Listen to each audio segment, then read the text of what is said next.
हिंदीला जेव्हा राजभाषेचा दर्जा मिळाला तेव्हा महाराष्ट्र राज्य अस्तित्वात नव्हतं. भाषकवादावर शंकराचार्य अभिमुक्तेश्वरानंद यांचं वक्तव्य. मुंबईतील रंगशारदा सभागृहात आज मनसेचा मेळावा. राज ठाकरे मेळाव्याला संबोधित करणार. आगामी महापालिका निवडणुकीच्या पार्श्वभूमीवर राज ठाकरे काय बोलणार याकडे लक्ष. उद्धव ठाकरे दिल्ली दौऱ्यामध्ये गांधी कुटुंबासोबत डिनर करणार.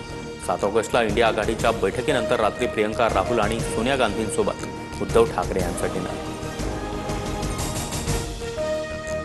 पंतप्रधान नरेंद्र मोदी आणि गृहमंत्री अमित शहांनी काल राष्ट्रपतींची दोन्ही नेत्यांनी एकाच दिवसात 2 वेगवेगळ्या वेळी भेट घेतल्यानं चर्चांना उधाण. संसदेच्या पावसाळी अधिवेशनात मोठी घडामोड होण्याचा अंदाज. भाजपामध्ये 75 वर्षापर्यंत नेता राहता येतं, मात्र पदावर असल्यास 80 वर्षांपर्यंत नेता राहता येतं. अमरावतीमधील कार्यक्रमात मुख्यमंत्री देवेंद्र फडणवीस यांचं वक्तव्य. पुण्यामधील कोथरूड पोलिसांनी धनंजय मुंडे यांना सरकारी बंगला सोडवेना. मंत्रिपद जाऊन 4.5 महिने झाल्यानंतरही मुंडेंनी सातपुडा हा शासकीय बंगला सोडला नाही. धनंजय मुंडे 42 लाख रुपये दंड भरणार की मुख्यमंत्री दंड माफ करणार याकडे लक्ष.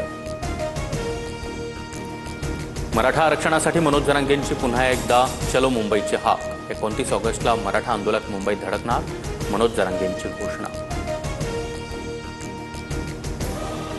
भुसावळच्या हतनूर धरणाचे 4 दरवाजे उघडले. तापी नदीमध्ये 6392 क्युसेकनं विसर्ग सुरू. नदीकाठच्या नागरिकांना सतर्कतेचा इशारा.